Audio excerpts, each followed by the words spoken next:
Donc, je vais présenter les points de vue des différents exégètes du Saint-Coran. Il y a tout d'abord Yaghfiru qui veut dire pardonner ou il a pardonné, et Yu'adhibu qui signifie il a puni ou qu'il a châtié ou qu'il a torturé ou qu'il a causé de la souffrance. Voilà donc les différentes nuances du mot yu'adhibu.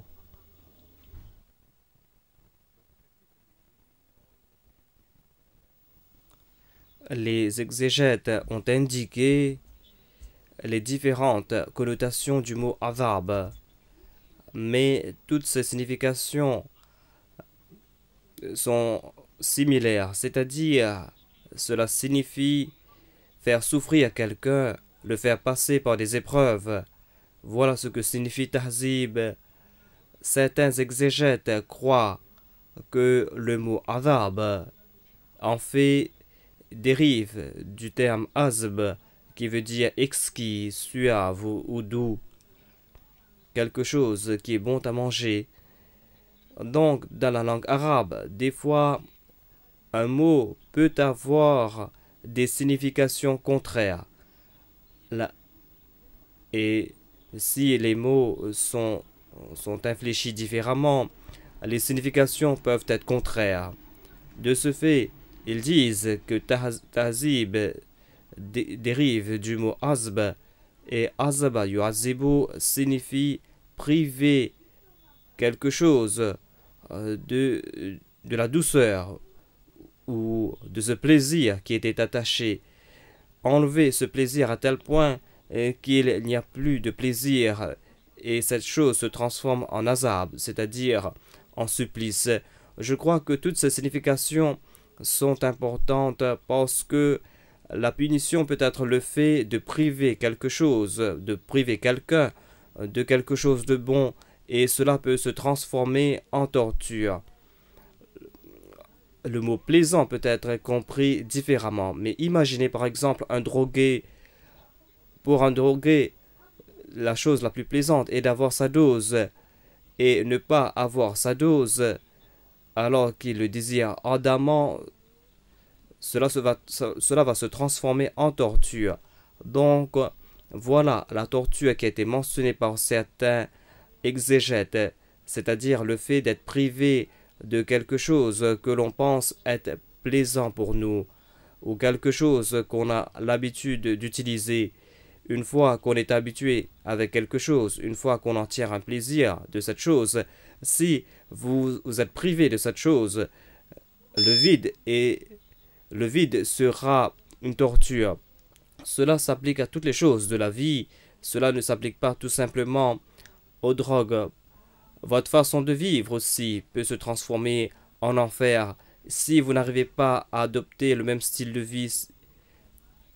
Par exemple, quand une jeune femme abandonne la maison de ses parents tout juste après le mariage, pour quelques jours tout au moins, peut-être pour des mois, pour certaines cela peut durer des années.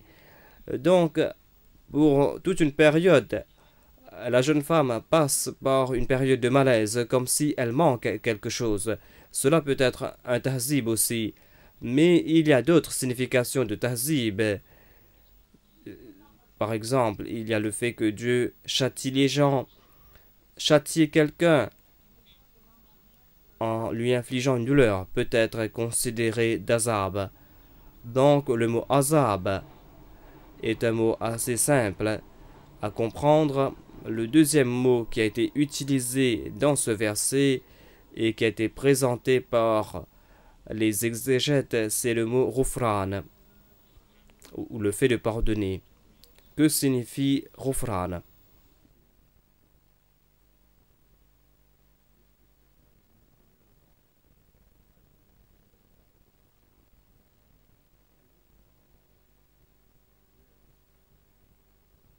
Discussion has been included or not.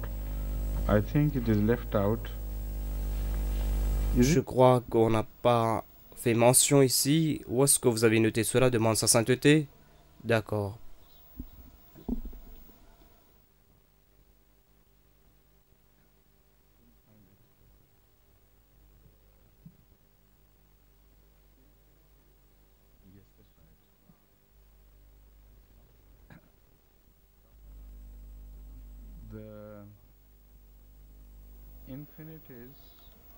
L'infinitif est Ghufran. Maghfiratan. Ghafara, Ghafran or Ghafrun as well. Ghafara, Ghafran wa Maghfiratan. Ghafara lahu zamba, Ghafran wa Maghfiratan. Which means that Ce qui signifie to cover one couvrir les faiblesses ou couvrir les péchés ou les crimes de quelqu'un. Rafara signifie tout simplement cacher quelque chose ou couvrir quelque chose ou enterrer quelque chose. Par exemple, si un verre s'enterre afin d'éviter la lumière du jour, ce processus est qualifié de Ghufran, c'est-à-dire de se couvrir, de se cacher du regard des autres, de se cacher derrière quelque chose, de s'enterrer quelque part. Tout cela est qualifié de Ghufran dans la langue arabe. Donc quand nous disons qu'Allah yaghfiru, c'est-à-dire qu'Allah pardonne, cela veut dire que le crime est là, le crime est toujours présent, mais Allah couvre ce crime.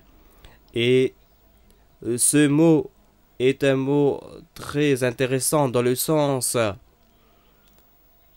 qu'on peut l'utiliser par rapport au pardon parce que ce mot a plusieurs connotations comparé au mot pardonner dans la langue française.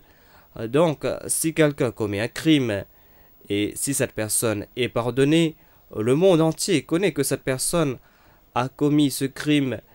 Cette personne va vivre un enfer, même s'il est pardonné par la loi. Sa vie sera toujours misérable parce qu'il va devoir faire face au regard de la société. Donc, Ghufran signifie autre chose que le mot pardon dans la langue française. Ghufran signifie que Dieu couvre ses péchés à tel point que ses péchés sont invisibles. Personne ne peut voir ses péchés, personne ne peut entrevoir ses péchés. Et cette personne elle-même est allégée de ce fardeau. Il est allégé de ce fardeau psychologique du fait qu'il a commis un péché. Donc, tout cela est effacé. Voilà donc la signification du mot Ghufran.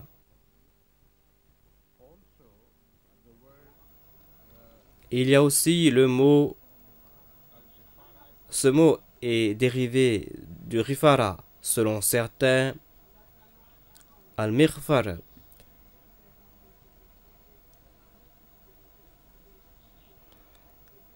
Est une armure où je crois un instant. This is dirun. Je crois que c'est un casque pour se protéger.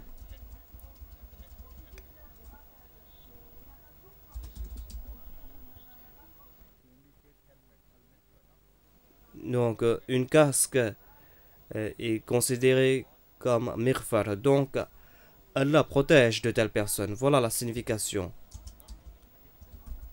Allah ne les pardonne pas tout simplement, mais Allah les protège. Les protège de quoi? Je crois qu'il va les protéger des crimes futurs.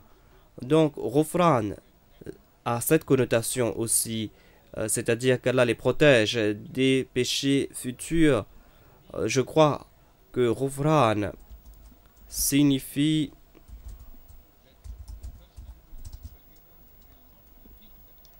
le fait que la personne qui est pardonnée ne va pas répéter le crime.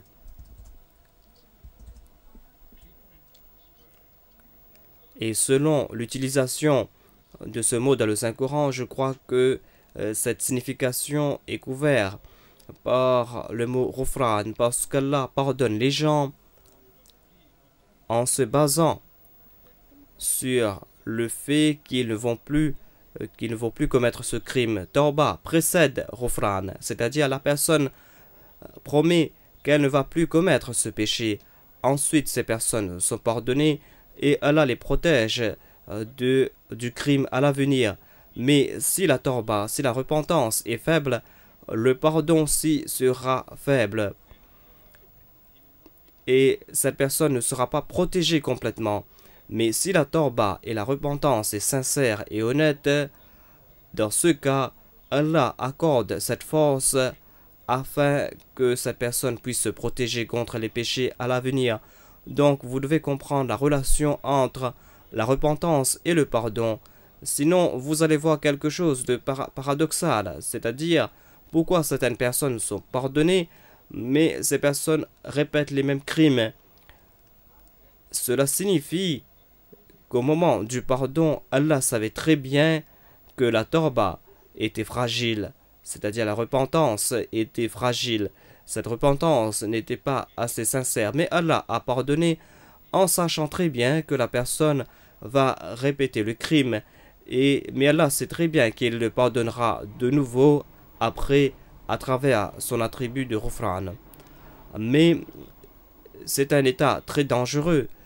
On ne peut pas jouer avec ces états parce que la mort peut survenir à tout moment.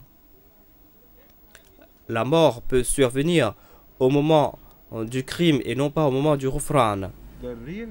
Donc, la signification de Ghufran va s'établir à la fin qu'on va savoir si Allah a pardonné cette personne entièrement. Si cette personne décède dans un état de pardon, à partir de ce moment, jusqu'à l'avenir, il ne va plus commettre le crime. Voilà donc le vrai pardon. Donc, le mot Ghafara porte en lui toutes ces subtilités qui sont liées au pardon.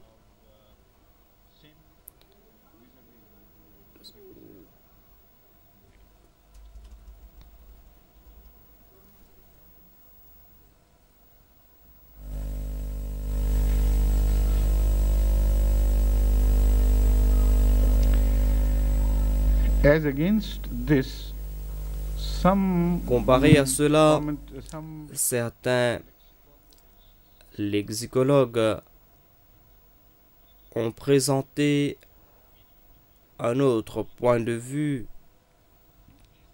par rapport au mot Ghafara. Ils disent que le mot Ghafara ou Ghafara al-Marido signifie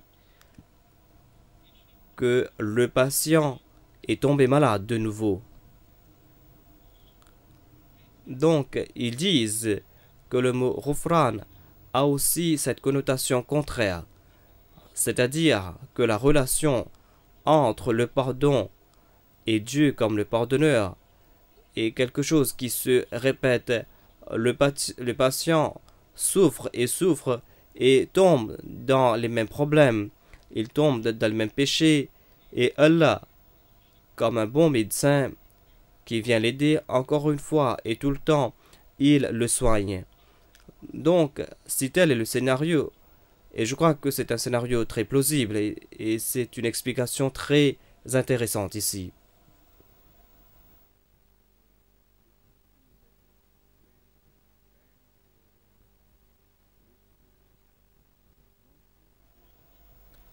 Il y a d'autres significations de ce mot Ghafara et je ne crois pas que c'est fait en rapport avec nos commentaires ici. Al-Ghufru signifie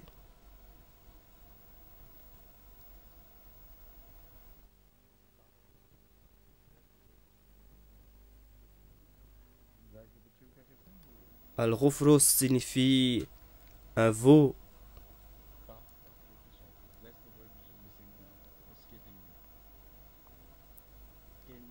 Donc,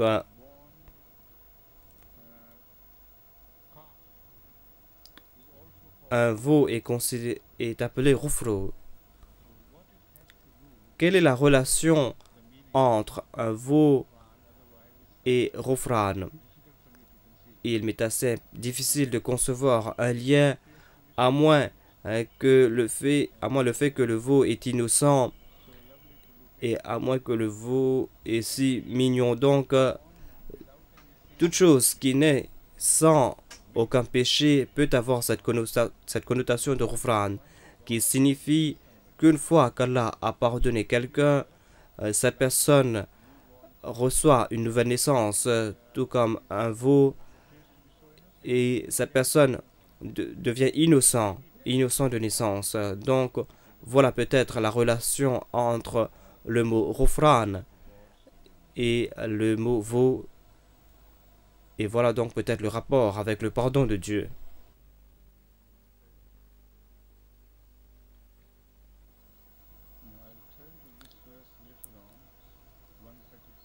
Donc, je vais commenter sur ce verset plus tard, c'est-à-dire le verset 134 de la sourate Al-Imran. Maintenant, je vais me tourner vers le verset 130.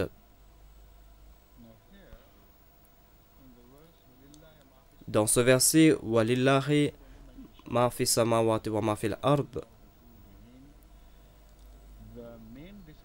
Dans ce verset, il y a le mot ou le terme Ghafara, et la forme de discorde entre les exégètes concerne la nature du pardon de Dieu, c'est-à-dire puisque Dieu est le propriétaire, puisque Dieu est le maître de toutes choses, puisque c'est lui qui a créé tout, il a le droit de pardonner. C'est quelque chose de très simple à comprendre, mais quelle est la nature du pardon de Dieu? On a parlé à ce propos et certains disent, en citant Ibn Abbas, qui selon Imam Razi n'a pas déclaré une telle chose. L'imam Razi déclare que certains ont déformé les propos d'Ibn Abbas. Donc certains ont présenté les propos d'Ibn Abbas et disent que puisque Dieu est le propriétaire et le maître de toutes choses, Dieu a ce droit. Il a ce droit et il n'a pas besoin de justification. Allah peut agir ainsi et personne ne peut lui questionner à ce propos. Les Ashaïra, les écoles du pensée médiévales avaient ce point de vue et il y a eu une longue histoire de guerre ou de bataille. Ils étaient en désaccord avec les autres écoles de pensée. Ils s'en ont venus eux-mêmes aussi. Donc ils posaient cette question. Ils disaient, est-ce qu'il faut considérer Dieu comme un médiateur ou un despote? Est-ce qu'il faut considérer Dieu comme un dictateur? Et est-ce qu'il ne faut même pas poser des questions à propos des agissements de Dieu? Les Ashaïra, c'est-à-dire cette école de pensée de cette période qui a une large influence dans le Moyen-Orient jusqu'à présent. Par exemple, les Saoudites sont sous le contrôle des Ashaïra. Ils disent que ce sera un péché d'essayer de connaître la nature des actes de Dieu. Quelqu'un qui essaye de connaître la nature des actes de Dieu sera un hérétique. Ils disent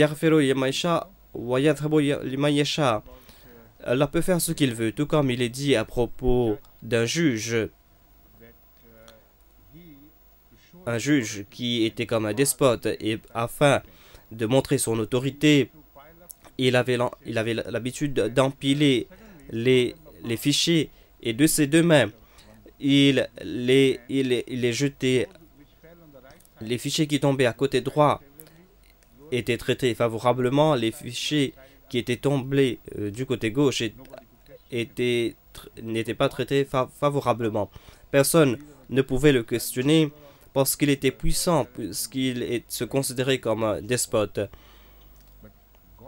Mais on ne peut pas considérer Dieu comme un despote. Dieu agit avec sagesse.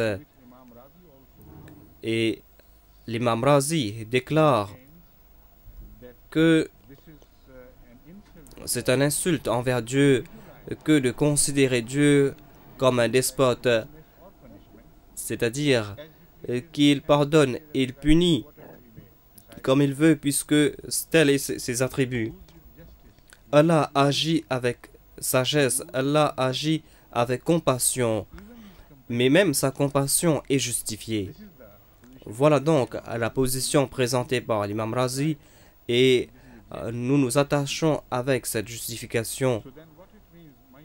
Donc, que signifie Mayesha Yuradhibu Mayesha? Pourquoi est-ce qu'elle déclare qu'il peut pardonner qui il veut? Pourquoi est-ce que Dieu se présente comme quelqu'un qui a le pouvoir de faire ce qu'il veut? En fait, dit sa sainteté, le mot Yesha est la clé. Et vous devez comprendre la signification de Yesha. Le Messie premier l'Islam, durant ses débats avec les Arya Samadistes, a souligné l'importance du mot Yesha. Yesha signifie ce que je décide de faire. Et généralement, ceux qui veulent considérer Dieu comme un grand médiateur ou ceux qui veulent considérer Dieu comme un despote, un Dieu autoritaire qui fait ce qu'il veut faire, disent que le terme Yesha signifie le fait de prendre des décisions. Allah décide quelque chose et il prend des actions. C'est pour cette raison que les Arya Samadistes ont attaqué de tels versets du Saint-Coran vilement et ils ont créé l'image d'un Dieu despotique. Un Dieu despotique qui n'a aucune relation avec le Dieu présenté de l'islam. Le Messie premier l'Islam a souligné l'importance du mot Yesha. Il a déclaré qu'il faut que nous comprenions ce mot Yesha. Yesha signifie désirer quelque chose. Désirer quelque chose selon son attitude propre. Et le Messie premier l'Islam a déclaré que Dieu étant parfait, Dieu étant bienveillant, il ne peut pas désirer le mal ou désirer la souffrance. Désirer signifie que toutes ces décisions sont justifiées. Allah va désirer le bien et le bienfait de l'humanité. S'il pouvait désirer le mal, certainement cette situation sera sérieuse et certainement on va devoir censurer cette décision. Mais selon le Messie premier l'Islam, le mot Yesha indique en fait le désir de quelqu'un qui est parfait, le désir de quelqu'un qui ne peut même pas désirer le mal, quelqu'un qui ne peut pas agir négativement. Donc, la justice est sous-entendue dans le mot Yesha. La vraie signification de Yesha, c'est-à-dire Yarfero Yama Yesha, il pardonne qui il veut pardonner avec justice, avec des raisons. Il a des raisons pour pardonner quelqu'un et il châtie en se basant sur la justice et en se basant sur des raisons. Mais cela ne s'arrête pas là. Ce qui suit explique davantage ce verset et cette situation parce qu'immédiatement après le verset déclare Wallahu Ghafurur Rahim. Allah est très indulgent, Allah est miséricordieux.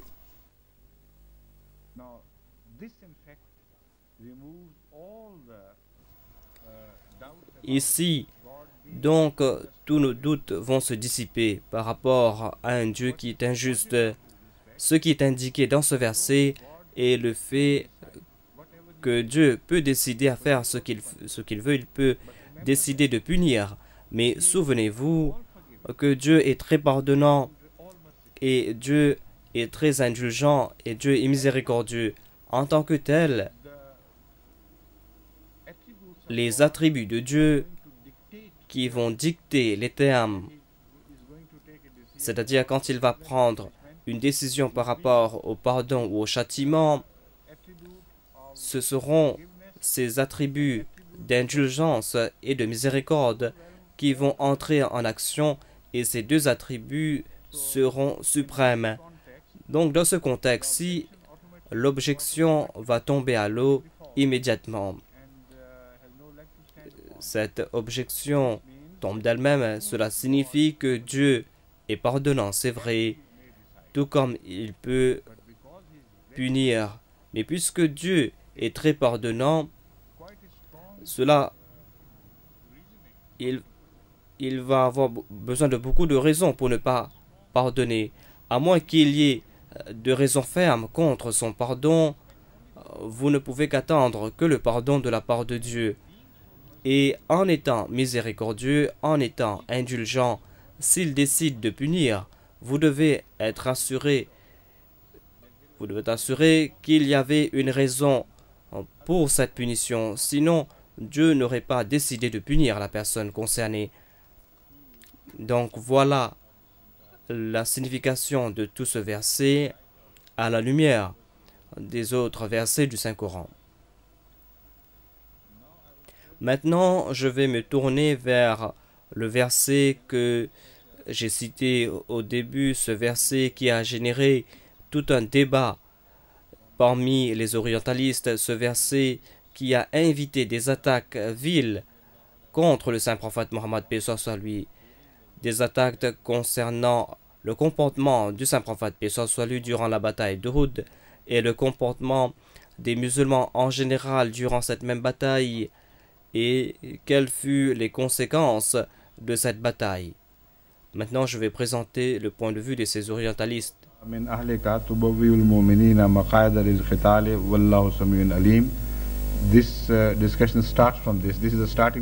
Donc, cette discussion va commencer avec ce verset. Et souviens-toi, quand tu sortis de grand matin de ta maison, assignant aux croyants leur poste de combat, et Allah entend tout, il est omniscient.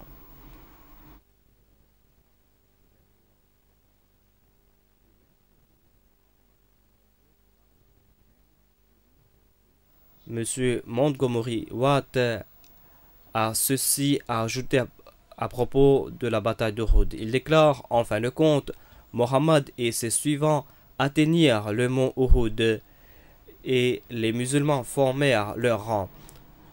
Une section, par contre, s'est détachée de la formation principale et se dirigeait dans la direction de la ville, c'est-à-dire dans la direction de Médine, et avait pris position dans le territoire de Haritha. La plupart d'entre eux ont été tués. Comme je l'ai déclaré auparavant, il y avait eu 70 musulmans qui sont tombés sur le champ de bataille. Et parmi ces 70, la majorité d'entre eux n'ont pas été tués au combat, mais ils ont été tués quand ils essayaient de rebrousser chemin vers Médine. Et tout cela était contre les principes du Saint-Coran, et ils l'ont fait en violant les ordres du Saint-Prophète, paix soit lui. Quel sera leur destin? Leur destin est lié avec cet épisode. Moi, je crois que ces personnes n'ont pas défié les principes du Saint-Coran, ils n'ont pas défié les ordres du Saint-Prophète Mohammed, paix soit lui. Mais ces personnes se trouvaient dans une confusion immense. Ils ne savaient même pas ce qui s'est passé.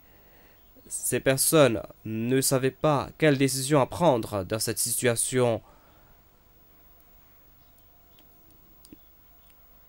Lisons par exemple ce qui s'est passé durant la bataille de Uhud. Nous allons voir que quand on a lancé la rumeur que le Saint-Prophète, paix soit lui, est décédé sur le champ de bataille, la plupart des compagnons l'aimaient à tel point qu'ils ont perdu toutes leurs facultés et qu'ils ne savaient même pas que faire.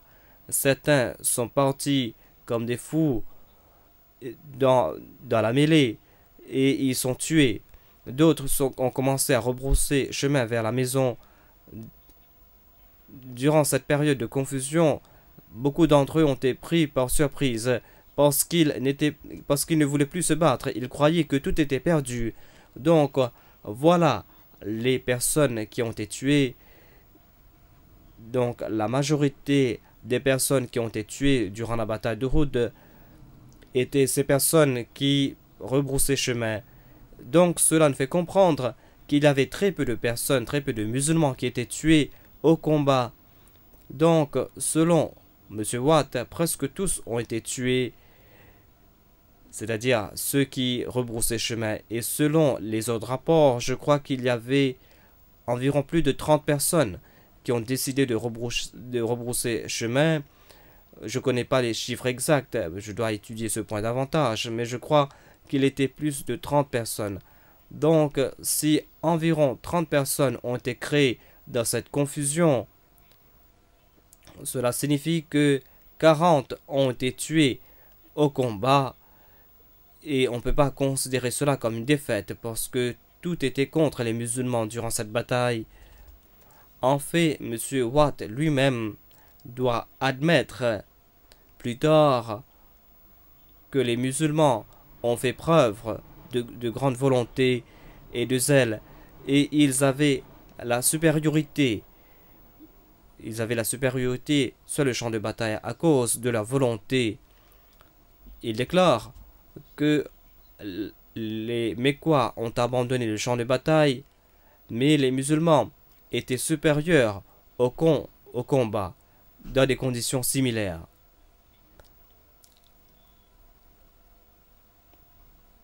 La seule inexactitude qu'il a mentionnée ici est le fait de dire que les musulmans ont combattu dans des conditions similaires que les incroyants. Cette personne est avare de compliments en faveur des musulmans.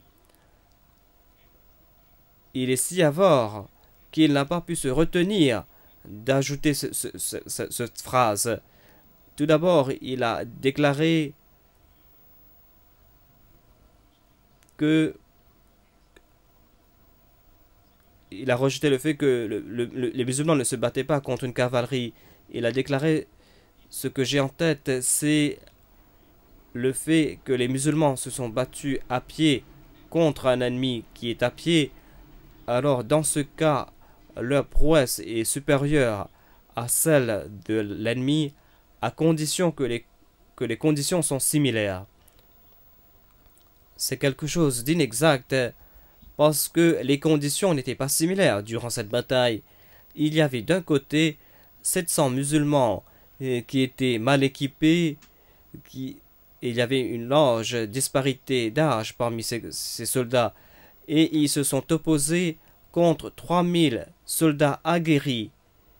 Et parmi ces 3000 soldats aguerris, il y avait 200 cavaliers, et ils étaient sous la direction de Khalid bin Walid, qui allait se transformer en l'un des plus grands généraux de l'islam. Et ils avaient en plus 3000 chameaux pour les transporter. Est-ce cela les conditions similaires? Demande sa sainteté. Je crois que ces personnes perdent tout leur bon sens et ils perdent tous leurs équilibres quand ils parlent à propos des batailles qui ont été dirigées par le saint prophète Mohammed sallallahu alayhi wa sallam. Une bataille qu'il a lancée contre un ennemi surpuissant. La question est: pourquoi est-ce qu'il n'y a pas eu la destruction totale des musulmans? Voilà ce qui les perturbe. Malgré toutes les difficultés, le saint prophète, paix soit sur lui, était vivant et la majorité de ses compagnons étaient vivants. Et pourquoi est-ce qu'Abu Sufyan a battu en retraite sans avoir atteint son objectif qui était de tuer le saint prophète Mohammed, paix soit sur lui? S'ils avaient admis ces choses, ils auraient admis aussi que peut-être Dieu était du côté du saint prophète, paix soit sur lui, parce que logiquement cela n'a pu se passer. Voilà les points qui les perturbent, et ils essayent de sortir de ce pétrin, et il essaye de présenter une armée décimée. Essayons de voir sa logique, et nous allons voir qu'il est dans un pétrin, et il essaye de s'en sortir avec ruse, et il essaye de créer une autre impression à travers cette ruse. Il déclare: il était clair donc qu'on ne pouvait pas jouer avec Mohammed. Ce qui va suivre est encore plus intéressant, car ceux qui l'ont accepté comme leader,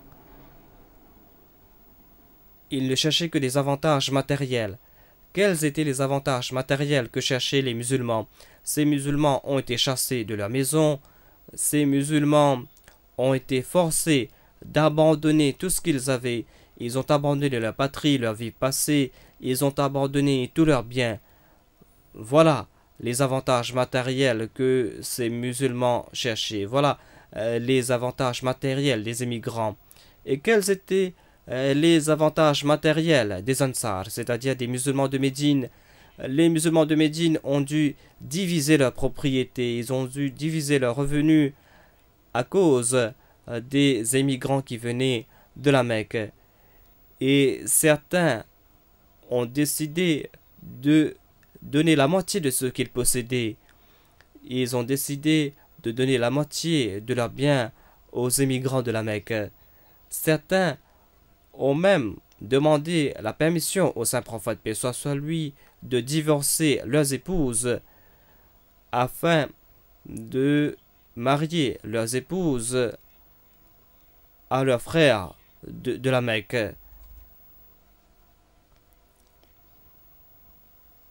Donc, est-ce cela les avantages? Est-ce cela les matériels avantages que M. Watt a mentionnés? Quand le saint prophète, paix soit sur lui, part en guerre contre un ennemi supérieur, est-ce cela un avantage matériel? Est-ce que les musulmans ont en tête les butins de guerre, alors que la force de frappe de l'ennemi était des milliers de fois supérieure? Une armée ennemie qui est bien équipée, une armée qui est bien entraînée, une armée qui a une supériorité matérielle et une supériorité en nombre. Donc, examinez tous les facteurs en jeu, examinez la situation militaire de ces deux groupes et vous allez voir que l'armée ennemie était plusieurs fois supérieure à l'armée islamique. Donc, quels étaient les avantages matériels qu'attendaient ces musulmans? Ceux qui avaient décidé d'abandonner leur vie pour la vie du saint prophète, paix soit sur lui. Même avant de quitter la Médine, ces personnes avaient décidé de ne pas retourner vivants à Médine. Donc, c'est une cruauté de la part de M. Watt que d'attribuer à ces personnes des désirs matériels. Donc, apparemment, il a utilisé une toute petite parole, mais je crois que c'est là la plus grande folie qu'on peut attendre de la part de ces orientalistes. Ils utilisent des petits mots ici et là, et à travers ces petits mots, ils crachent tout leur venin sur les musulmans. Et ils disent: voilà ce que nous pensons de vous, et voilà ce que nous pensons de votre prophète, sallallahu alayhi wa sallam. Donc, à travers ces paroles, ils se mettent au grand jour. C'est pour cette raison que le mot Mutu bi ghayzikum est la réponse la plus apte à ces personnes. Si telle est votre compréhension de l'islam, alors que peut-on dire? On ne peut dire que mourir de rage. Par rapport à nous, on ne va pas vous léser, on ne va pas vous blesser en répondant à ces paroles de votre part. En tout cas, le monsieur Watt continue. Il déclare que ceux qui ont accepté le saint prophète comme leader, ils avaient des avantages matériels. Pour ceux qui se sont opposés à lui, il y avait des avantages matériels. Dans quel sens? Demande sa sainteté. Il continue. Il déclare: donc, c'est pour cette raison que beaucoup de musulmans se sont joints à lui. Et ils avaient peur. Ils avaient peur de quoi? Les incroyants avaient peur de quoi? ils avaient peur d'un petit groupe de musulmans qui étaient sans défense, qui étaient forcés d'abandonner leur patrie afin de chercher refuge dans une ville 400 km loin de leur patrie. Quand une seule tribu des Juifs pensait qu'elle était plus forte que tous les musulmans réunis ensemble à Médine, cela montre que tout cela n'est que pur délire. Mais M. Watt déclare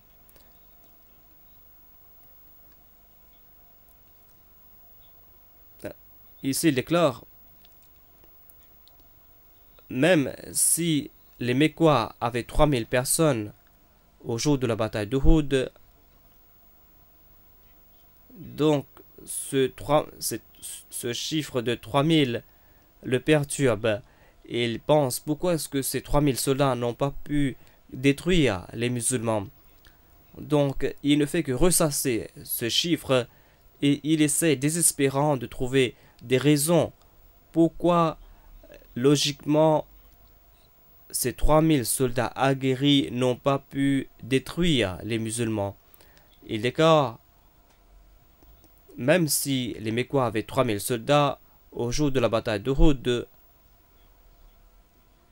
ils n'ont pas pu atteindre leur objectif et la conséquence de la bataille ne découlait pas du fait que les musulmans étaient inférieurs en nombre.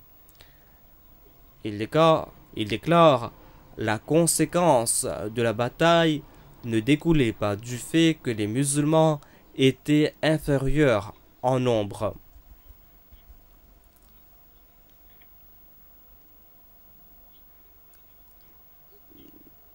Donc, ce qu'il a en tête, c'est la défaite des musulmans, alors que dans la première partie de la bataille, quand la bataille s'est déroulée selon les plans du saint prophète paix soit lui, les 3000 soldats mécois ont été mis en déroute. Tous admettent cela. Si cet accident ne s'est pas passé, cette bataille se sera transformée en victoire pour les musulmans. Mais il déclare, puisque les musulmans étaient inférieurs en nombre, ce qu'il veut dire ici, c'est que leur qualité était inférieure, c'est-à-dire qu'ils n'avaient pas de volonté. Il essaye de cacher ces mots abjects sous des mots décents. Même les farouches ennemis de l'islam n'ont pas déclaré cela. Tous, au moins, ont mentionné les qualités du saint prophète paix soit sur lui, et ils ont mentionné les qualités de leurs compagnons. Et ils disent qu'ils ont été vaincus, c'est vrai. Mais ici, M. Watt suggère quelque chose de différent.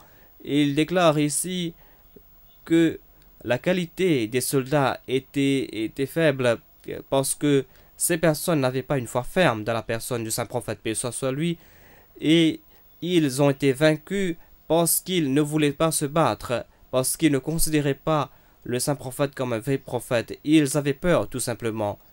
Donc, j'ai pas entendu d'accusation aussi ignoble de la part d'un orientaliste. Et cet orientaliste est considéré comme le plus décent parmi tous. Un orientaliste qui s'enorgueillit parce que des princes arabes viennent chez lui en tant que ses étudiants afin d'apprendre l'islam et l'histoire de l'islam de lui. Donc voilà les supercheries qu'il est en train de les enseigner, et je ne sais pas quel sera le résultat de ces enseignements.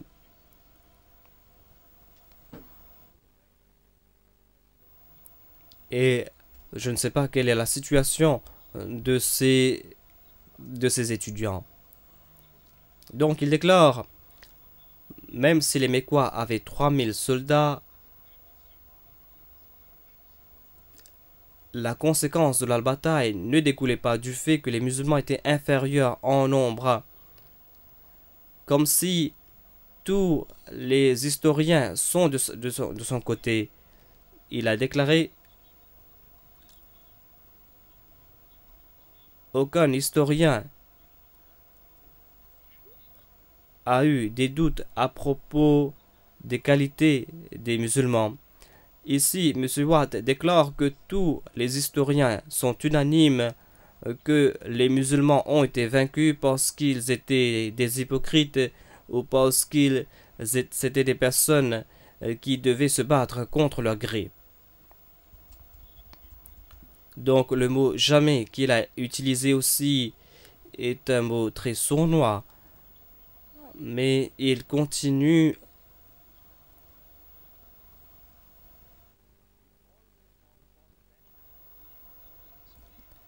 et même si on peut expliquer cela, cela nous donne quelques justifications. Il retourne vers les chiffres de nouveau. Donc, j'ai pu comprendre son dilemme ici, dit sa sainteté, parce que j'ai analysé son psychisme, j'ai analysé ses dilemmes, et je peux voir exactement ce qu'il veut dire. Il déclare ici que on va mettre comme facteur de la défaite cette manque de foi, cette manque de volonté de la part des musulmans qui avaient accompagné le saint prophète Mohammed paix soit sur lui. On met cette manque de volonté d'un côté et les 3000 de l'autre, mais quand même il y a quelque chose qui manque. Le résultat n'est pas selon nos attentes. Il doit y avoir quelque chose de plus, et selon lui, ce petit plus est le fait que nous avons peut-être quelques justifications à croire que Mohammed avait peut-être 2000 personnes qui l'ont accompagné. Donc, voilà comment est-ce qu'il a construit ce scénario de 3000 soldats musulmans contre 3000 Mécois. Voilà ses justifications. En fait, c'est une confession de sa part. Une confession de grande stupidité de sa part. Et de croire que 700 personnes, en incluant beaucoup de soldats qui se sont battus contre leur gré, et il est en train d'admettre qu'on n'a pas pu détruire ces soldats. En fait, cet argument joue contre lui. Si une armée de 700 compagnons du saint prophète paix soit sur lui ont été proie d'hypocrisie, et s'ils n'avaient pas de volonté, et s'ils n'avaient pas de foi dans le saint prophète paix soit sur lui, et s'ils n'avaient que des motifs matériels,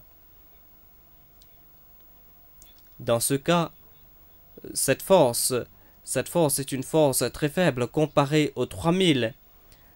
Cette force aurait dû être annihilée complètement, mais tel n'était pas le résultat.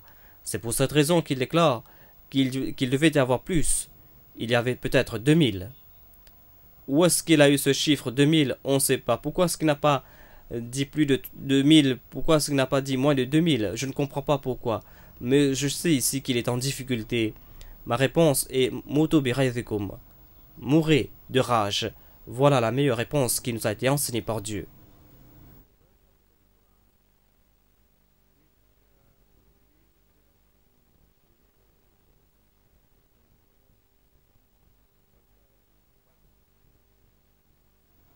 Ensuite, il se tourne vers un verset du Saint-Coran qui a été révélé par rapport à la bataille de Badr, où Dieu avait promis que si les musulmans étaient à 1 contre 10,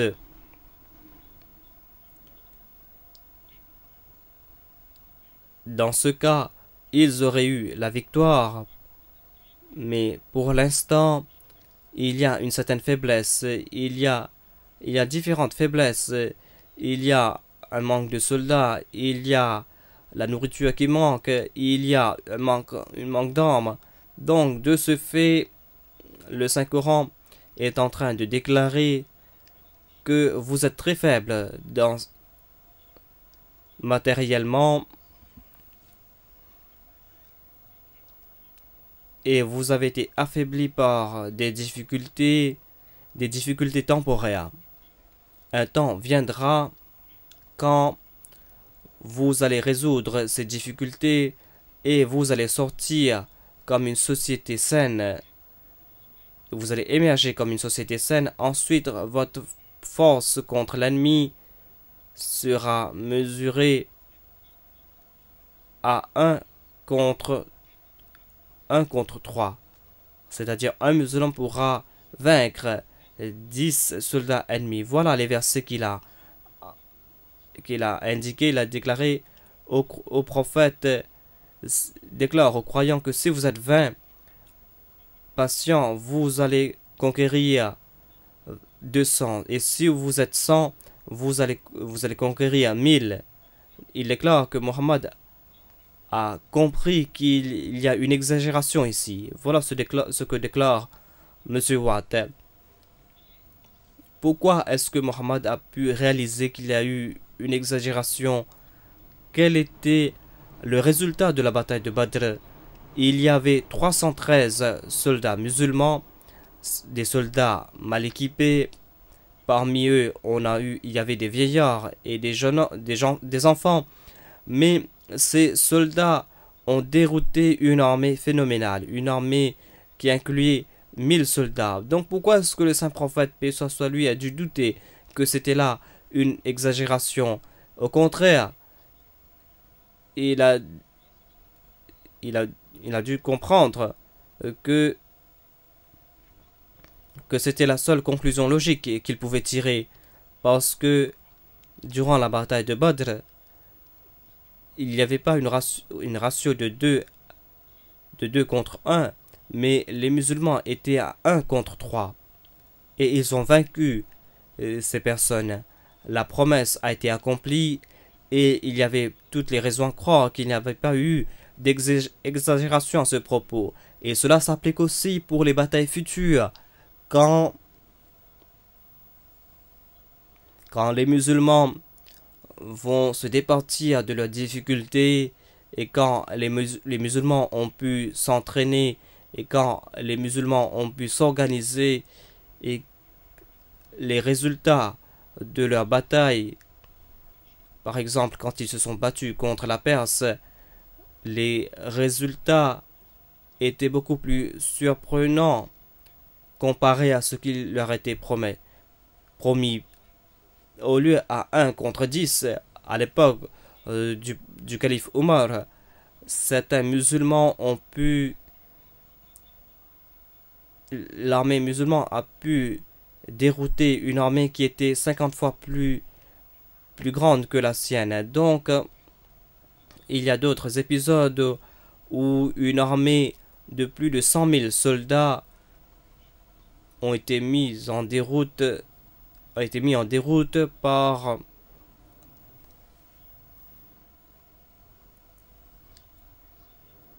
une armée musulmane. Ils ont vu un phénomène bizarre. Ils ont vu 60 soldats musulmans qui se sont attaqués au cœur de cette armée et ils ont tué des centaines ou même voire des milliers de soldats ennemis et la plupart d'entre eux sont retournés vivants vers leur camp et ils n'ont rien pu faire. Cela a été fait sous le commandement de Khalid bin Walid. Khalid bin Walid a lancé un assaut contre l'armée persane. Certains disent qu'il y avait 60 000 soldats persans et tous étaient surpris de voir que environ 60 cavaliers musulmans ont pu lancer un assaut contre le cœur même de cette armée surpuissante. Et le résultat de cette bataille fut qu'ils ont laissé derrière eux la désolation, alors que la plupart de ces soldats musulmans sont rentrés vivants. Donc, Dieu a tenu ses promesses.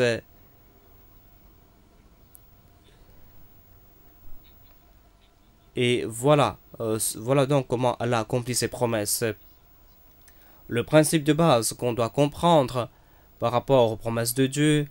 Et quand Allah promet de punir, dans la plupart des cas, cette promesse n'est pas accomplie entièrement. Dans le cas des châtiments, il y a toujours moins ce qu'Allah a décidé de donner.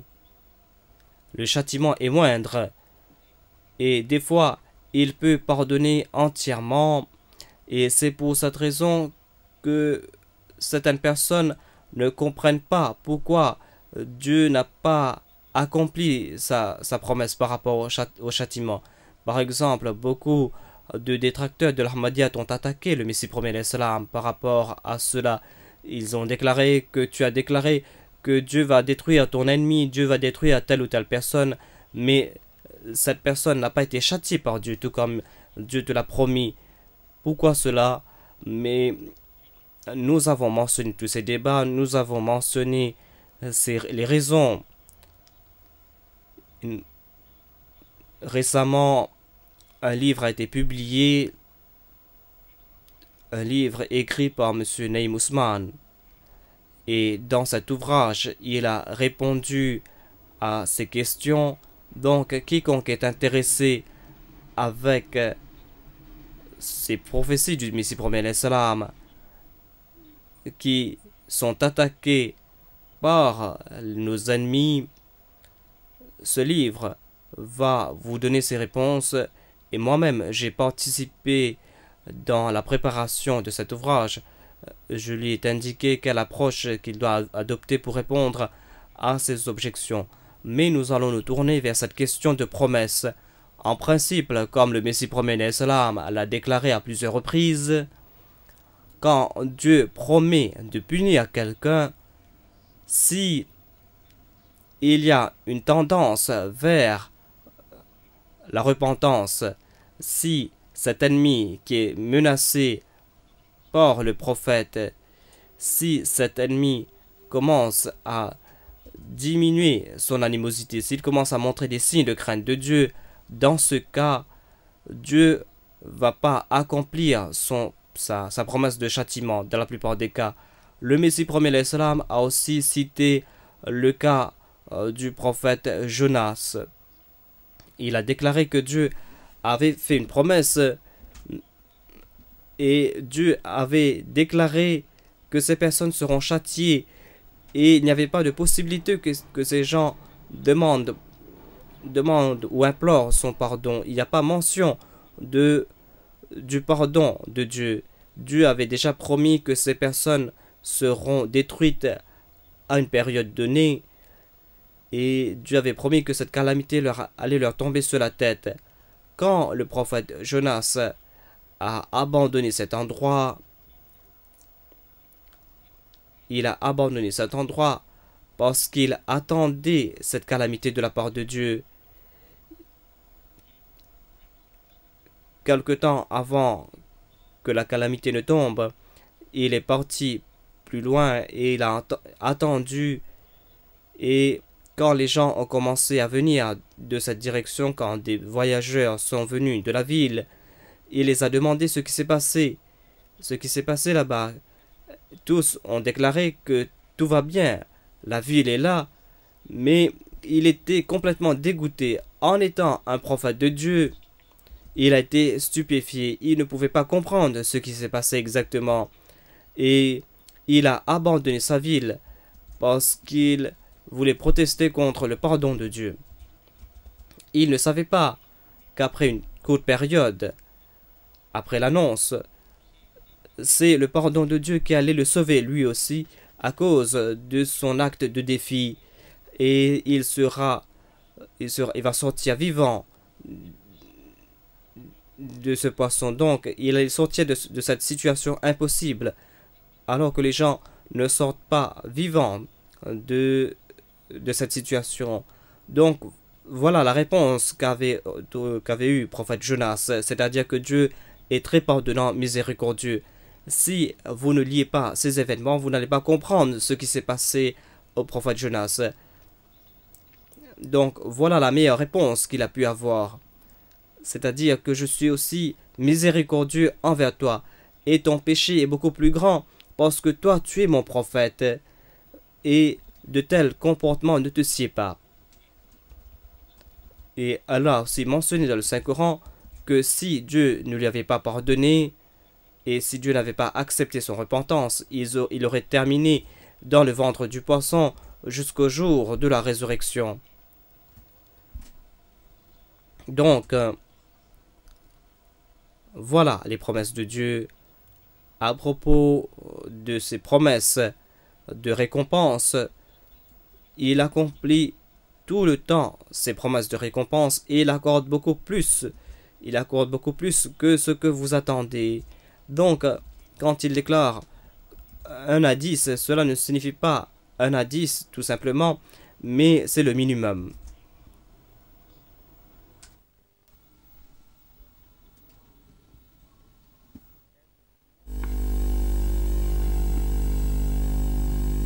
So he says, was the element of Il déclare donc qu'il y a une exagération parce que le saint prophète a hésité de sortir hors de Médine pour attaquer les Mécois. C'est complètement absurde, dit sa sainteté. Il est en train de déclarer que le saint prophète, paix soit sur lui, a hésité de sortir parce qu'il a dû se souvenir de la promesse de Dieu par rapport à la bataille de Badr. Il avait peut-être ressenti que peut-être que Dieu avait exagéré la chose. Cette personne est en train de perdre la boule complètement, dit sa sainteté. On va maintenant se tourner vers le tristement célèbre Monsieur Weri et ses viles attaques contre le saint prophète Mohammed sallallahu alayhi wa sallam.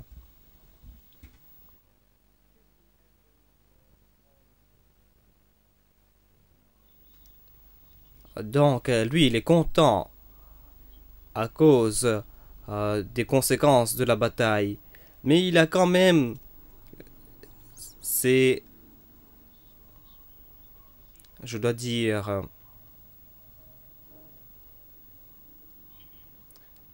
il a ces petites périodes de malaise par rapport à ce qui s'est passé à la fin. Mais c'est ce qu'on va voir quand je vais le citer. Il déclare... Nous voyons la dérive de Mohammed dans le fait qu'il a essayé d'excuser la défaite de cette bataille et par sa tentative de rehausser le moral de ses troupes.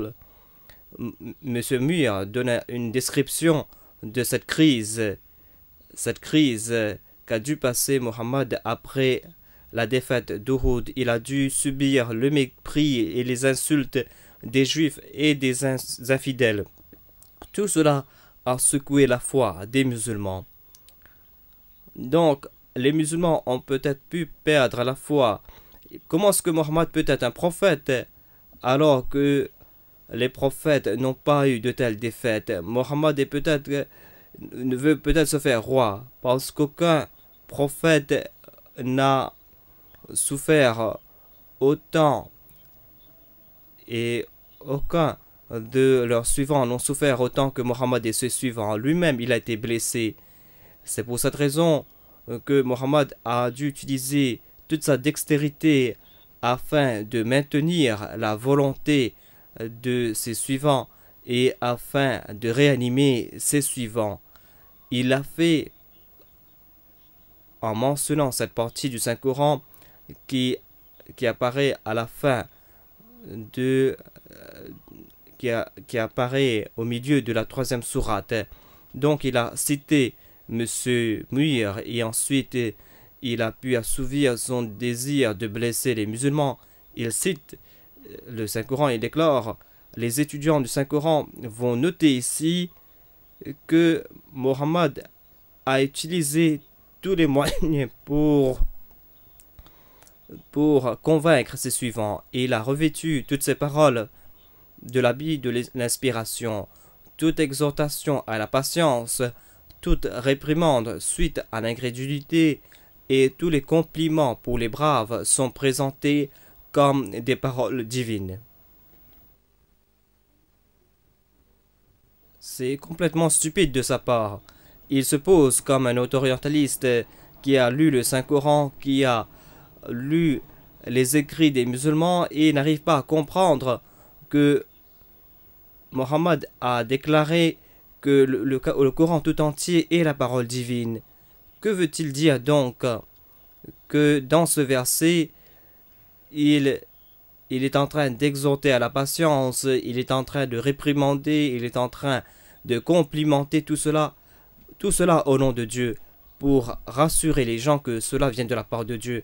Alors que les musulmans l'ont accepté comme prophète de Dieu, ils acceptent le Saint-Coran comme une parole de Dieu.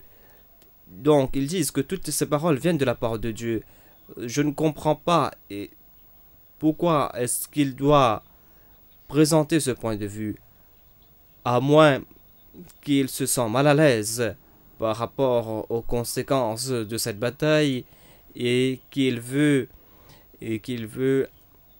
blesser les musulmans davantage, alors qu'au jour de la bataille d'Uhud, les incroyants n'ont pu le faire. Voyons un peu ce qui s'est passé à ses compagnons. Voyons un peu ceux qui ont besoin de ce boosting, ces personnes qui ont besoin de transfusion sanguine, ces personnes qui allaient presque perdre leur foi. Voyons un peu quelle était la situation. Essayons de voir si ces personnes avaient une foi vacillante, comme le déclare M. Weri. Comment est-ce que les musulmans se sont réagis à la situation? Est-ce que les musulmans ont commencé à douter les prophéties du saint prophète paix soit lui? Est-ce qu'ils doutaient à propos de la sincérité du saint prophète Mohammed paix soit lui? Quand vous lisez les rapports et les récits de ce qui s'est passé le jour de la bataille d'Uhud, après cette soi-disant défaite, vous allez comprendre la réponse des musulmans et vous allez comprendre à quel point ces attaques sont viles et sans fondement.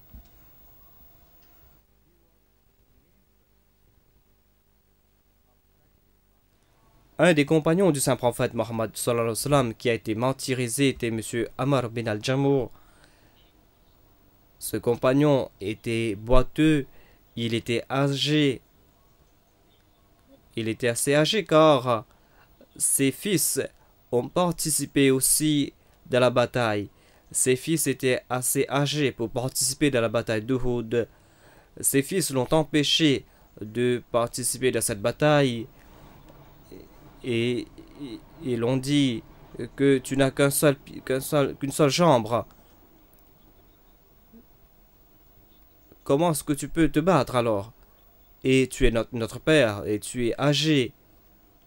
Il a déclaré non, je dois participer dans cette bataille.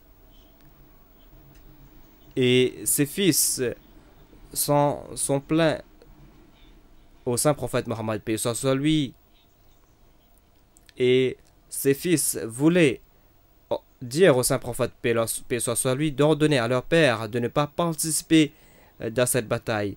Donc voilà l'esprit de ces musulmans. Et regardez ce que M. Weri et ce que M. Watt sont en train de déclarer. Ammar bin Jamou a demandé au saint prophète Mohammed paix soit lui de réviser sa décision.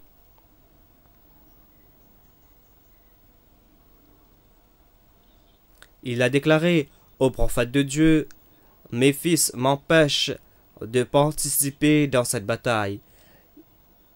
Ils disent que je suis un boiteux, que je suis âgé. Mais Allah est mon témoin. Et malgré ce désavantage, malgré cet handicap, moi aussi je désire mourir en martyr afin d'entrer au paradis. Et moi aussi je veux boiter dans le paradis après ce martyr. Donc, que ce handicap ne soit pas une entrave pour moi. Donc le saint prophète Mohammed paix soit lui a rejeté l'objection de ses fils et a permis à M. Ammar bin al-Jamou de participer de la bataille. Il a fait cette prière. Au début de la bataille, il a prié: Oh my Allah, c'est-à-dire, oh Allah, accorde-moi le martyr.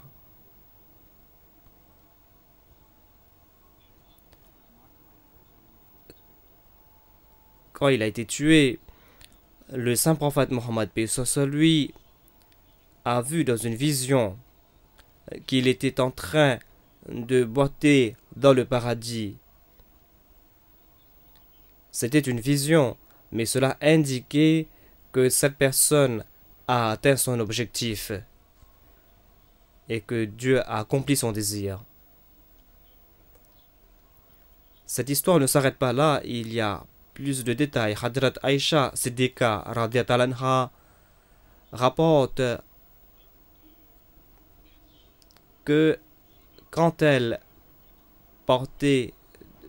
a entendu parler à propos de la rumeur et à cause de la confusion qui régnait, elle est partie dans la direction du champ de bataille afin de voir ce qui s'est passé exactement. Elle rapporte qu'en cours de route, elle a rencontré l'épouse d'Amr bin al-Jamou qui s'appelait Hind. Elle est en train de tirer un chameau et sur ce chameau se trouvaient les cadavres de ses parents qui ont été martyrisés. Donc, Hadrat Aïcha lui demanda à propos de la bataille. Elle a déclaré: Alhamdulillah, toutes les louanges appartiennent à Allah, car le saint prophète Mohammed paix soit sur lui est vivant. Ensuite, Hadrat Aïcha a pointé dans la direction du chameau. Elle a demandé: c'est quoi ça? Elle a déclaré: ce sont là les cadavres de mes parents. Il y a le cadavre de mon mari, Amr bin al-Jamou, et il y a le cadavre de mon frère, Abdullah bin Amr, et le cadavre de mon fils, Khalad. Je suis en train de transporter ces 3 cadavres. Mais quand même, elle était joyeuse car le saint prophète Mohammed paix soit lui était toujours vivant. Après cela, elle voulait rentrer à Médine, mais le chameau refusait de marcher dans la direction de Médine. Le chameau s'était peut-être assis, je crois, mais le chameau refusait de partir, de se lever. Elle faisait tout pour le forcer, mais le chameau ne voulait pas partir dans la direction de Médine. Elle a pensé à propos de quelque chose. Elle a tourné la tête du chameau de nouveau vers le champ de bataille et le chameau a commencé à marcher, mais dans la direction du champ de bataille. Elle a compris ce qui s'est passé exactement. Pourquoi est-ce que cela s'est passé? Parce que le saint prophète Mohammed paix soit lui demandait à ses compagnons de chercher les dépouilles d'Amar, de son fils, afin qu'ils puissent les enterrer ensemble. Et voilà ce qui s'est passé. Et l'épouse d'Amr bin Jamou était forcée de transporter les dépouilles de nouveau vers le saint prophète paix soit lui, comme si le saint prophète désirait voir les dépouilles de ses martyrs. Donc, elle a placé les dépouilles devant les pieds du saint prophète Mohammed paix soit lui. Le saint prophète paix soit lui, en entendant ce qui s'est passé, comment est-ce qu'elle a été forcée de retourner, le saint prophète a déclaré: il avait désiré ardemment, après son martyre, de venir se reposer sur mes pieds, à mes pieds. Et c'était en réponse à ce désir qu'Allah a fait que sa dépouille retourne vers moi. Et il a déclaré, il a prononcé une de ses observations les plus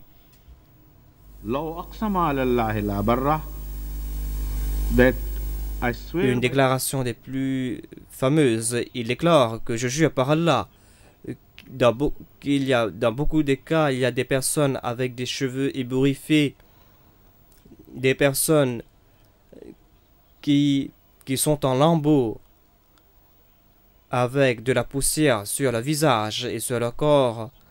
Dans certains cas, ces personnes jurent par Allah que voilà ce qui va se passer. Cette personne ne prie pas, mais il ne fait que jurer. Et puisqu'Allah l'aime,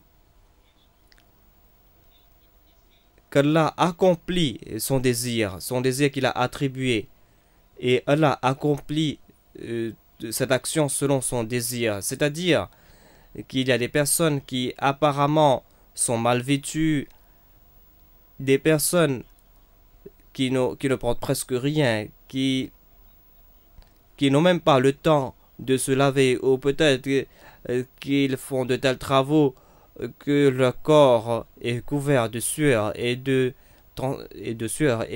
poussière. Mais Allah aime ces personnes à tel point que quand ces personnes déclarent que voilà ce qui va se passer, Allah accomplit leurs paroles. Le saint prophète déclare que cette personne, c'est-à-dire Ammar bin al-Jamou, fait partie de ces personnes. Il a désiré que sa dépouille soit devant le saint prophète, paix soit sur lui, après son mentir. Donc Allah fait en sorte que cela soit ainsi.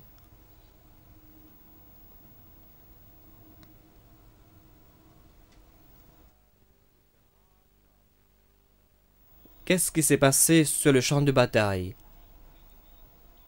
Quand l'ennemi attaquait de tous parts, et quand il y avait une nuée de flèches qui tombait de la direction du saint prophète Mohammed, paix soit sur lui, quand les musulmans ont été entourés et quand le saint prophète se trouvait au milieu d'eux,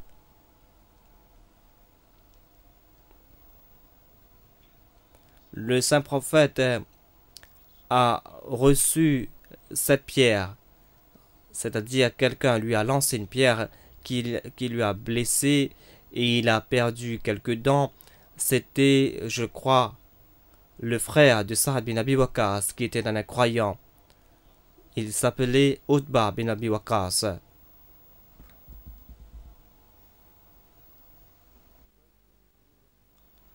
Sa'ad bin Abi Waqqas était un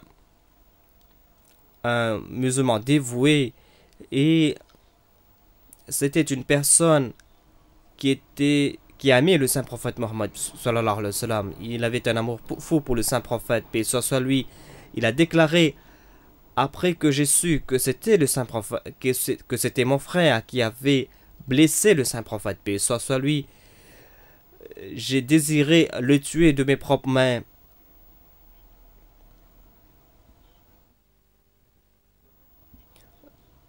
J'ai désiré tuer mon frère, ce malheureux qui a blessé le saint prophète, paix soit sur lui. Je l'ai cherché partout afin que je puisse le châtier pour son crime. Voilà donc la foi des compagnons du saint prophète Mohammed, paix soit sur lui. Cette foi qui est attaquée par Weri, par Watt et par les autres.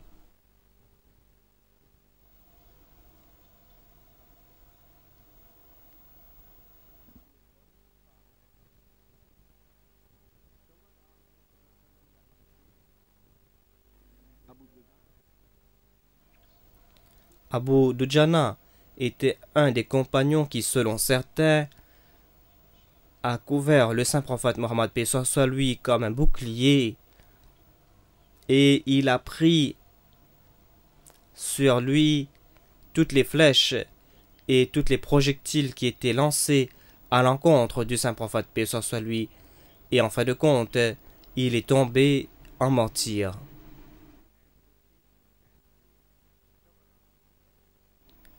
Hadrat Talha était un de ses compagnons fortunés, chanceux, qui n'avait pas de bouclier pour couvrir le saint prophète, paix soit sur lui, de cette nuée de flèches, et il a utilisé sa main nue. Il a donc pris toutes les flèches qui étaient lancées à l'encontre du saint prophète, paix soit sur lui, après la bataille, et pour cela, durant toute sa vie, il n'avait qu'un moignon. Son bras était complètement paralysé, mais il a pu maintenir son bras afin de couvrir le visage du saint prophète Mohammed sallallahu alayhi wa sallam. Donc, il s'enorgueillissait quand quelqu'un déclarait la personne avec le moignon. Il déclarait que c'était avec ce bras que j'ai couvert le visage du saint prophète, paix soit sur lui. Et en fait, cette moquerie était en fait une récompense pour lui. Il a dit oui, c'est vrai que je n'ai qu'un seul bras, mais j'ai protégé le saint prophète, paix soit sur lui, de ce bras. Il y a un Ansari qui s'appelait Anas bin Nadar. Sa personne est passée à côté d'un groupe de compagnons après qu'il y a eu la rumeur que le saint prophète, paix soit sur lui, a été tué. Ses compagnons étaient là, paralysés, assis, qui ne savaient que faire. Il les a demandé: qu'est-ce qui se passe avec vous? Pourquoi est-ce que vous êtes là, assis, sans rien faire? Ils ont répondu: le saint prophète a été tué.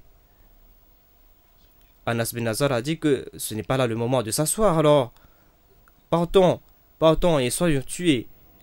Après le décès du saint prophète, paix soit sur lui, la vie n'a aucun sens. Et voilà ce qu'il a fait. Et selon les rapports, quand on a découvert son cadavre plus tard, il avait reçu 80 blessures, des blessures de toutes sortes. Donc, il s'est battu jusqu'au dernier souffle.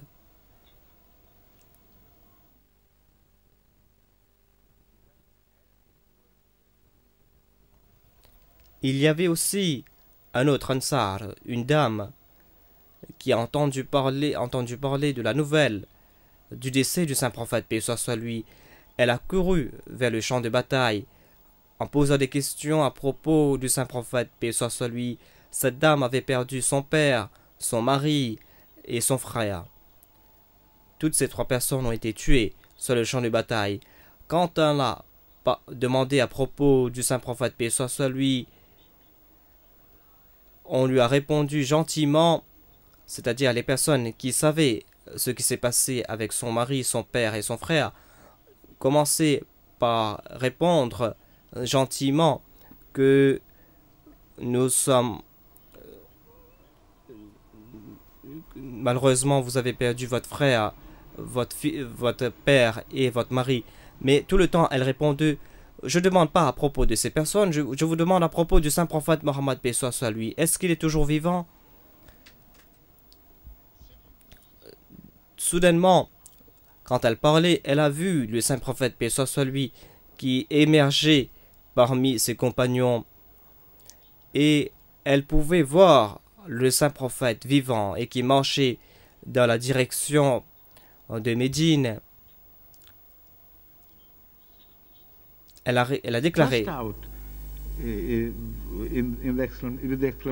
elle a déclaré: ô prophète d'Allah, si tu es vivant, toutes ces calamités ne signifient rien. Ces calamités s'évanouissent devant toi. Et toutes ces pertes sont sans aucun sens. En fait, ces pertes se sont transformées en profit quand elle a vu que le saint prophète Mohammed, paix soit sur lui, était vivant.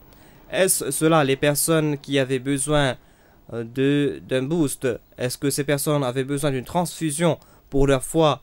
Tous ces incidents qui sont rapportés se sont passés après l'incident de la rumeur du décès du saint prophète Mohammed, paix soit sur lui. C'était le moment donc de démontrer leur qualité. Donc, mais regardez dans la réalité quelle était leur foi et regardez donc leur dévotion envers l'islam et envers le saint prophète Mohammed sallallahu alayhi wa sallam.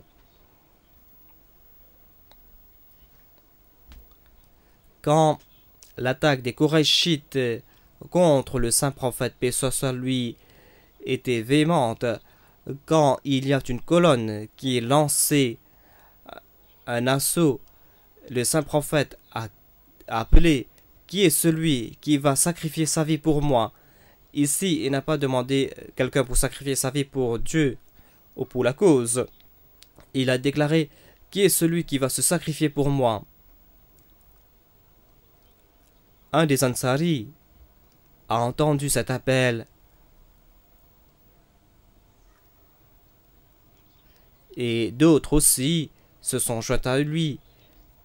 En tous, ils étaient en tous six, ils ont déclaré au prophète d'Allah, nous sommes là pour verser notre sang pour toi, pour te sauver. Donc, ils ont répondu aux assauts des incroyants et ils se sont battus jusqu'au dernier. Ils se sont battus comme des braves. Certainement, ils ont pu arrêter l'assaut, mais tous ont été tués. Au cours de cet assaut, personne n'a pu survivre. Est-ce là la qualité des compagnons du Saint-Prophète, paix soit lui, ces qualités qui sont attaquées vilement par Montgomery et ses pairs? Ziyad was the leader. Ziyad was the first person. Ziyad était la première personne qui a répondu à l'appel du Saint-Prophète, paix soit lui. C'est lui la personne que j'ai mentionnée dans mon sermon vendredi dernier. Alors qu'il a été blessé, il a demandé aux musulmans de transporter son corps au pied du Saint-Prophète, paix soit sur lui. Quand on lui a posé tout près des pieds du Saint-Prophète, paix soit sur lui, avec les efforts avec la force qu'il avait, il a soulevé sa tête, il a posé sa tête au pied, sur le pied où sa tête était en train de toucher le pied du Saint-Prophète, paix soit sur lui. Voilà, c'était cela son dernier souhait. Voilà ces personnes que M. Watt présente comme des hypocrites, comme des personnes qui se battaient contre leur gré, des personnes qui avaient perdu leur foi après avoir vu la défaite le jour de la bataille d'Uhud.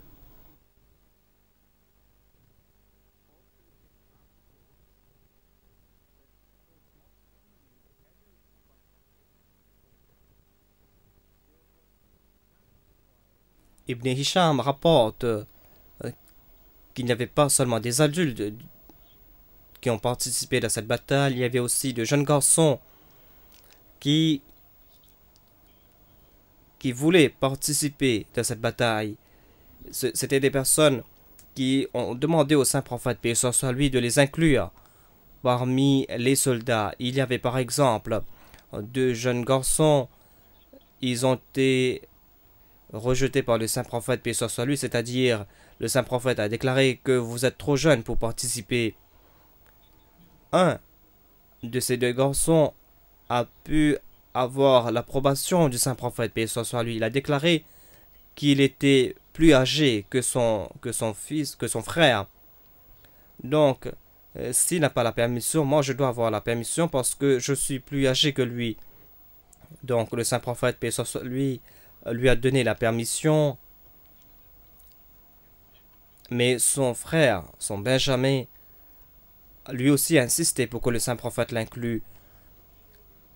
Il a déclaré au prophète d'Allah, tu as décidé en faveur de mon frère qui est plus âgé que moi, mais moi je te demande de regarder notre lutte. Nous allons lutter, et si devant toi je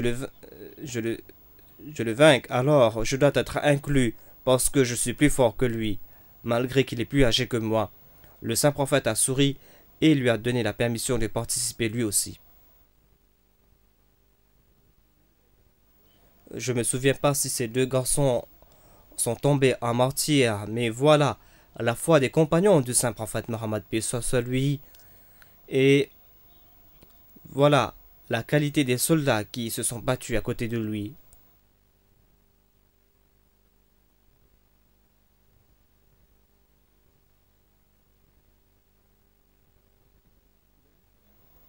L'incident que j'ai cité était différent, excusez-moi. L'incident que j'ai cité dans mon sermon la dernière fois, et devant moi, le nom de cette personne était Saad bin Rabi. Le saint prophète, paix soit sur lui, connaissait la situation de Saad bin Rabi. Il savait que Saad bin Rabi l'aimait. et il savait que Saad bin Rabi allait certainement présenter sa vie pour le saint prophète, paix soit sur lui, mais il aurait désiré que le saint prophète sache ce qui s'est passé. Donc le saint prophète, paix soit sur lui, a envoyé ses compagnons pour chercher la dépouille de Saad bin Rabi. Ses compagnons sont partis, se sont éparpillés sur le champ de bataille, et ils ont crié Saad bin Rabi, mais ils n'ont pas reçu de réponse. Et quand ils sont retournés, ils ont déclaré au saint prophète, paix soit sur lui, qu'ils n'ont pas trouvé la dépouille de Saad bin Rabi. Ils ont déclaré, nous avons cherché partout, nous l'avons appelé, mais nous n'avons pas eu de réponse. C'était le silence le plus total. Le saint prophète a déclaré, parce que le saint prophète avait peut-être reçu la nouvelle de la part de Dieu qu'il était toujours vivant. Le saint prophète a déclaré, est-ce que vous l'avez appelé en mon nom? Est-ce que vous avez pris mon nom quand vous l'avez appelé? Est-ce que vous avez dit que le prophète de Dieu t'appelle, ô Saad bin Rabi? Les compagnons ont dit non, nous n'avons pas pris votre nom, ô envoyé de Dieu. Nous avons tout simplement crié Saad bin Rabi, où est-ce que tu es? Le saint prophète les a renvoyés. Il les a dit d'annoncer. Il a dit annonce, ô Saad bin Rabi, le prophète de Dieu te cherche. Quand ils l'ont fait, un des compagnons du saint prophète, paix soit sur lui, a entendu une voix très faible en dessous des cadavres. Il y avait quelque chose qui était en train de bouger quelque part. Et il a entendu une voix. Je suis ici.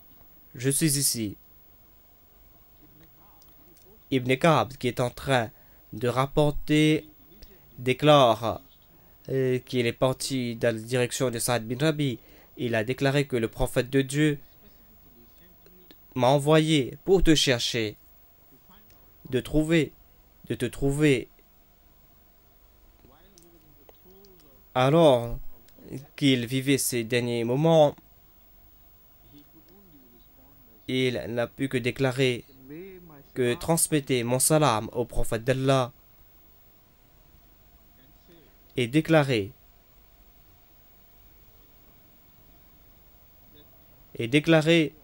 que toutes les récompenses qui seront octroyées au prophète de Dieu pour le sacrifice de leurs compagnons,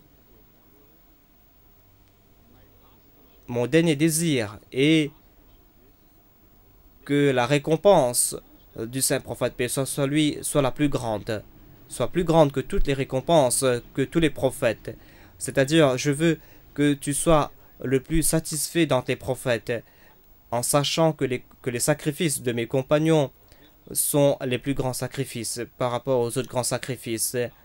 Donc voilà son dernier souhait. Et ensuite, il est mort.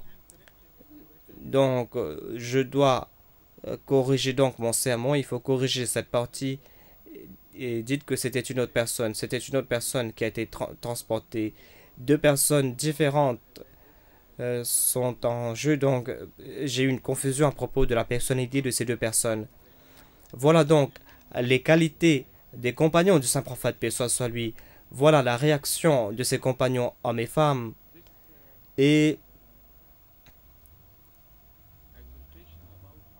par rapport à l'exultation des blessures du saint prophète, paix soit sur lui, par rapport aux insultes et aux sarcasmes qu'il a dû subir après la bataille, c'est-à-dire qu'aucun prophète n'a été aussi humilié, aucun compagnon de prophète n'a été humilié autant que les musulmans et autant que le saint prophète, paix soit sur lui.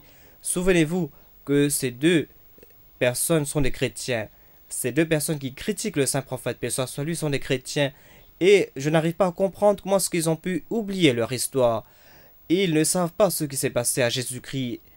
Si vous voulez lire le traitement tragique entre les mains de ses ennemis, si vous lisez ce qui s'est passé exactement à Jésus, ce qui s'est passé à la bataille d'Uhud va paraître comme un garden party. Il m'est très difficile de mentionner ces détails parce que nous aussi nous aimons le prophète Jésus, nous l'acceptons comme un prophète de Dieu et nous ne sommes pas ravis de mentionner les souffrances des prophètes de Dieu. des souffrances qu'ils ont dû subir aux mains de leurs ennemis. Je vais mentionner tout simplement les références. Si quelqu'un veut lire ces références, il va voir comment Jésus a été traité, comment il a été humilié selon ces chrétiens, comment est-ce qu'il a été disgracié aux mains de ses ennemis. Vous devez lire Matthieu chapitre 8 verset 9, Matthieu 26 29, 26 55, 26 67, 26 68, 26 74. Lisez Matthieu chapitre 27 verset 2, 27 verset 9, chapitre 27 verset 26, verset 29, chapitre 27 verset 30 et chapitre 27 verset 31 et chapitre 27 verset 39. Vous allez voir là-bas le récit honteux de la souffrance de Jésus-Christ. Vous allez voir comment Jésus-Christ a été humilié, comment est-ce qu'il a été insulté, comment est-ce qu'il a été traité ignoblement, alors que selon lui, ou selon ces chrétiens, il était le Fils de Dieu. Si le Fils de Dieu a subi un tel traitement, pourquoi pas un prophète de Dieu? Pourquoi pas un prophète de Dieu qui est inférieur au Fils de Dieu selon ces personnes? Mais je crois qu'on n'a plus assez de temps. Inch'Allah, demain, je vais mentionner le prochain recours.